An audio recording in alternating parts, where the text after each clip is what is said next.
The street is called East St. Charles.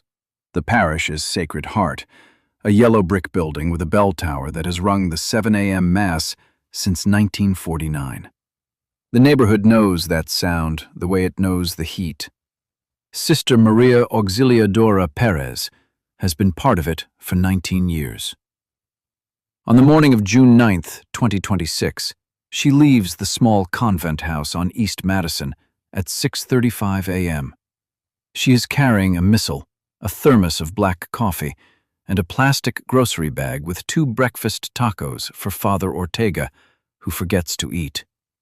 She is wearing the full traditional habit of the Sisters of the Incarnate Word, a charcoal tunic, a white wimple, a black veil, and a wooden cross the size of a man's thumb. She is not, by any reasonable definition, hard to identify. The Chevy Tahoe is a 2024 model, government plates obscured by a temporary paper tag.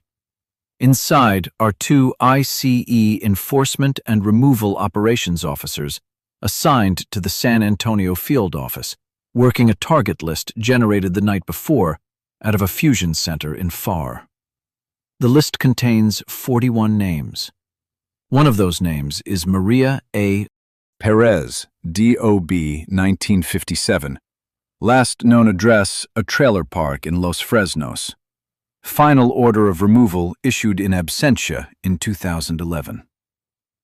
The nun's name is Maria Auxiliadora Perez, D.O.B. 1958. U.S. lawful permanent resident since 1994. Religious worker visa converted to a green card under Section 203(b)(4) of the Immigration and Nationality Act. She has no removal order.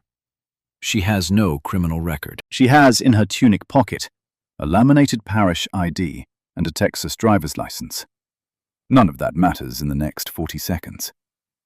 The lead officer is a 34-year-old deportation officer named Brandon Keel. 4 years on the job. Transferred to the Rio Grande Valley in February as part of the Southwest Surge, a 2,200 agent reallocation ordered by the Department of Homeland Security in late 2025. His partner is Officer Luis Tamayo, 29, on his first solo rotation. Neither of them has ever seen Sister Maria. Neither of them has a photograph in the case file. The target packet contains a name, a date of birth, and a physical description from 15 years ago. Female, Hispanic, brown eyes, 5'2". Sister Maria is 5'2". Sister Maria has brown eyes. Sister Maria is Hispanic. Sister Maria is the wrong woman. Keel asks her, in English, if she is Maria Perez. She answers yes in Spanish, because that is the name she has used since the day she took her vows in Monterrey in 1981. Tamayo radios in a possible match. Keel asks her to step toward the vehicle. She tells him, calmly, that she is on her way to celebrate Mass. He tells her, less calmly, that she is being detained on an administrative warrant. She asks to see the warrant. He does not show it. Federal Regulation 8 CFR 287.8 permits ICE officers to make warrantless arrests when they have reason to believe an individual is removable and likely to flee. The standard is low. The paperwork can be filed later. In the Rio Grande Valley in the summer of 2026, it almost always is. A neighbor across the street, a retired oil rig welder named Eduardo Salinas, is putting out his trash. He sees the veil. He sees the handcuffs. He picks up his phone and starts filming at 6:44 a.m. The video is 22 seconds long. By 9 a.m., it has been viewed 1 million times. Salinas told a reporter from the San Antonio Express News that he almost didn't film it. For the first 3 seconds, he thought he was watching a movie shoot. There had been a film crew on East St. Charles in 2019 for a Telemundo pilot, and his first instinct was to look for the camera trucks. There were no camera trucks. There was only a Tahoe with a paper plate and a woman he had known by sight for 9 years being walked to the back door with her hands behind her. He pressed record because, he said, she looked at me, and I knew she was not acting. A 68-year-old nun in a black veil being placed in the back of an SUV by 2 federal agents in broad daylight on a Tuesday on her way to Mass. There is no ambiguity in the frame, no context that softens it. The image makes its own argument. Inside the Tahoe, Sister Maria does not cry. She does not raise her voice. She recites the rosary in Spanish, the joyful mysteries, because it is Tuesday. Officer Tamayo later told internal investigators that he asked her 3 times to stop praying because it was making him uncomfortable. She did not stop.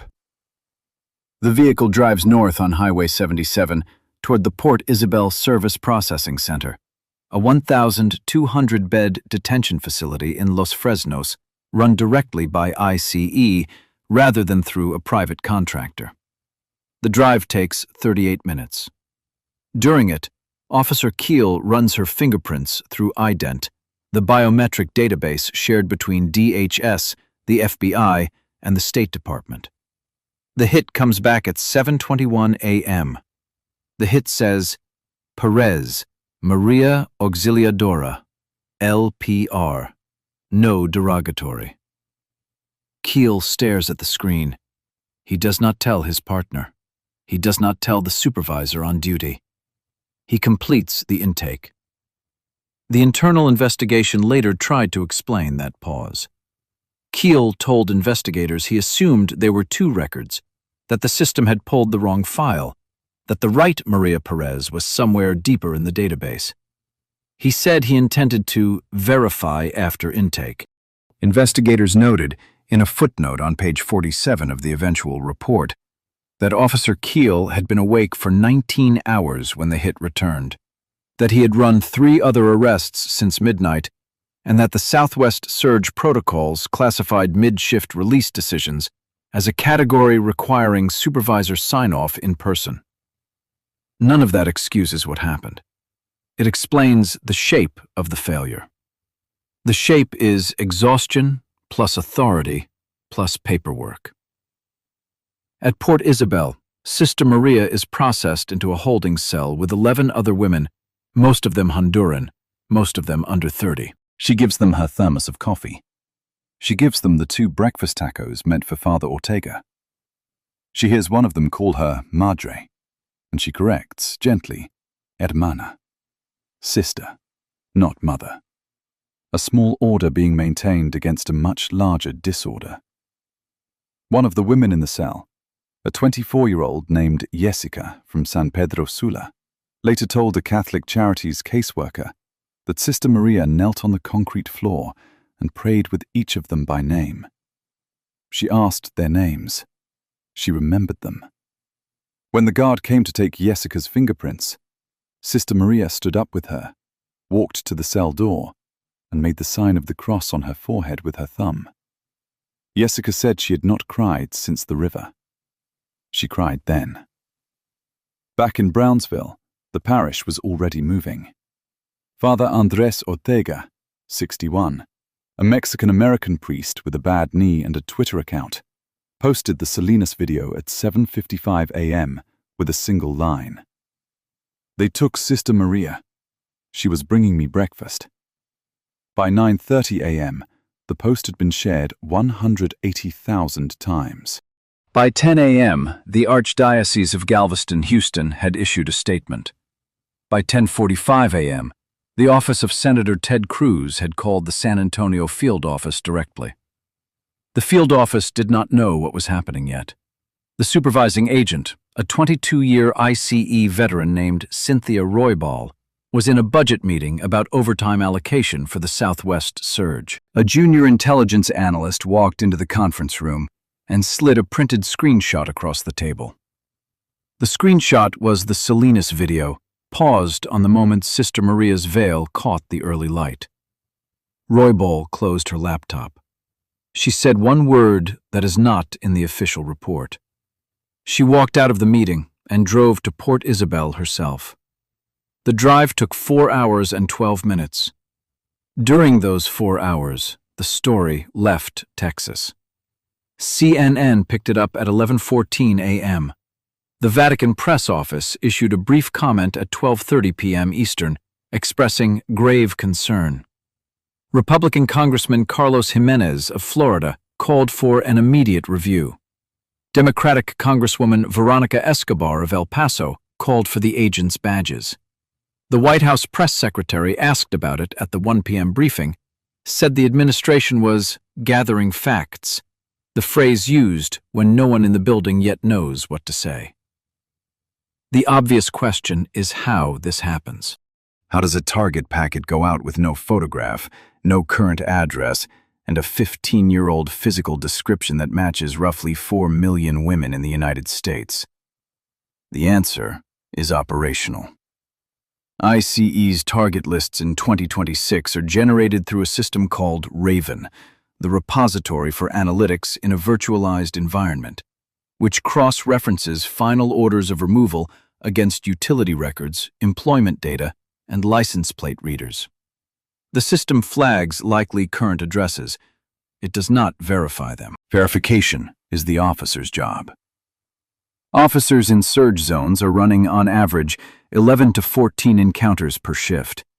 The math does not allow for verification. The math allows for guesses. So they guess. And on the morning of June 9th, they guess wrong, in the most photographable way possible. Why didn't Officer Keel release Sister Maria the moment ident came back clean? The answer is in the standard operating procedure. Under a directive issued in March 2026, field officers can no longer release a detainee on their own authority once intake has begun. The release must be approved by a supervisor, who must document the basis on a Form I-213 amendment. The directive was designed to stop officers from cutting corners and releasing people without paperwork. In practice, on June 9th, it kept a 68-year-old nun in a holding cell for an additional 5 hours and 40 minutes, while a supervisor drove down from San Antonio. Roybal arrived at Port Isabel at 2:47 p.m. She walked past the metal detector without surrendering her sidearm because the guard recognized her. She found Sister Maria in holding cell B4, seated on a metal bench, eyes closed, lips moving. Roybal opened the cell. She introduced herself by name and title. She said in Spanish that there had been a serious mistake and that she was personally sorry. Sister Maria opened her eyes. She looked at Roybal for a long moment. Then she asked if the other women in the cell could have her coffee thermos back because she would like to take it home. That detail is in the official incident report. It is the only sentence in the report that does not read like a sentence written by a lawyer. She was released at 3:18 p.m. The release paperwork lists the reason as mistaken identity, biometric clearance confirmed.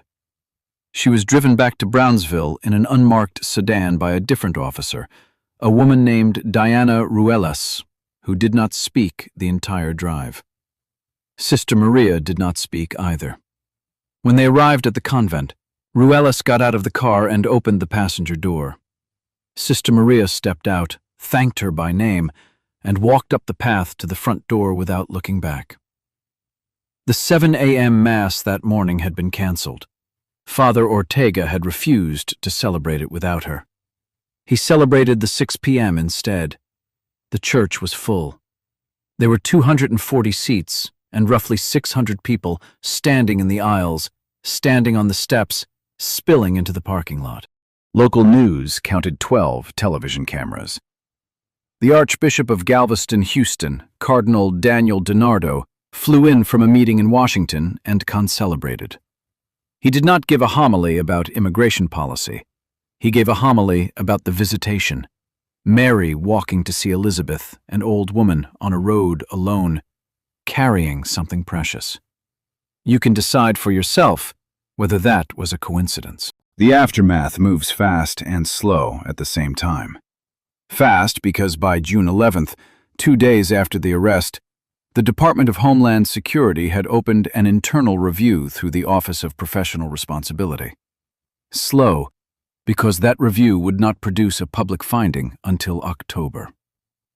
Officer Keel was placed on administrative leave with pay. Officer Tamayo was reassigned to desk duty. Cynthia Roybal was not disciplined. In a memo to her staff dated June 12th, she wrote a single line that later leaked to the Texas Tribune. "We are running operations faster than we can think. That has to stop." It did not stop.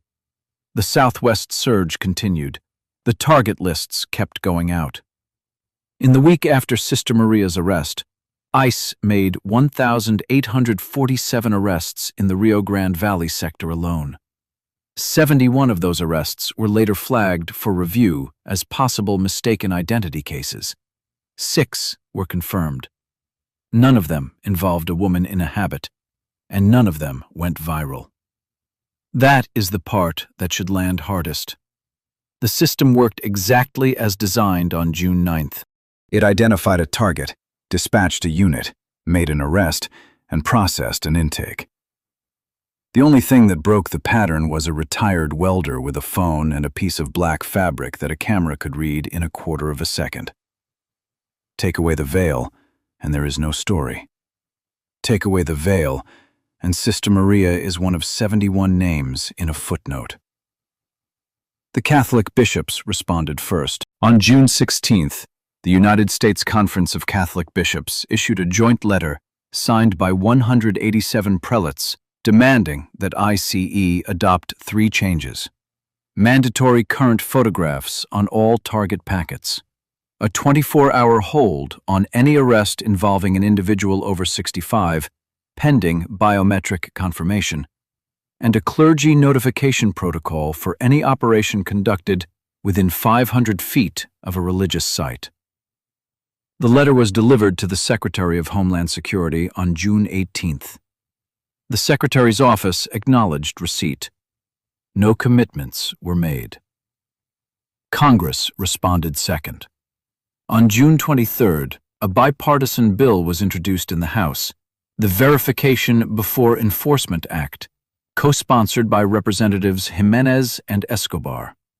The bill would require photographic identification on all administrative arrest warrants and would create a $14 million Inspector General office dedicated to mistaken identity arrests. It has, as of this recording, 94 co-sponsors. It has not been scheduled for a vote. The civil suit came third. Sister Maria, represented by the Mexican-American Legal Defense and Educational Fund, filed a Bivens action in the Southern District of Texas on June 26th, naming officers Keel and Tamayo individually and DHS institutionally.